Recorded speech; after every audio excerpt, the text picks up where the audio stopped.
অতএব আমার মুরব্বী চাচা, তাকে যদি এত বড় কেউ কথা বলতে পারে, সে মানবরূপী পশু ছাড়া আর কি হবে?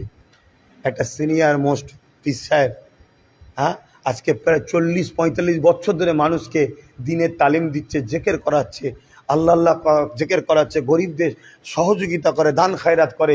40 বছরে কম করে তার বাড়িতে 40 লক্ষ লোকও তো খেয়েছে, মেহমানদারি করেছে। এরকম একটা ব্যক্তিকে তুই কি বলছিস? আমাকেও তো কথাই কথাই যখনই বলে আমি নাকি বিজেপির দালাল। এটা গাল নয়? তোরা নবীর বংশের আওলাদকে দালাল বললি? হ্যাঁ, নবীর বংশের আওলাদ একটা মুরব্বী সিনিয়র পীর সাহেবকে তুই কি বলছিস? তোমাকে কুকুর বলবো না তো বলি বলবো? চুরি করছি। একটা মেয়ে বলেছিল নাকি মমতার স্বামী নেই। যার কাছে মসজিদ মাদ্রাসা আগে না, কবরস্থান আগে না, ঈদগাহ আগে না, মমতা আগে, দল আগে, সে আমার নজরে জাহান্নামের কুকুর। কথা ক্লিয়ার। যদি কারো দম থাকে, সরকার তোদের ব্রিকেটে বাহাস হবে, চলাই বন্ডে সই করে দেবো। ভুল যদি প্রমাণ হই আমি মৃত্যুদণ্ড পর্যন্ত মেনে নেবো।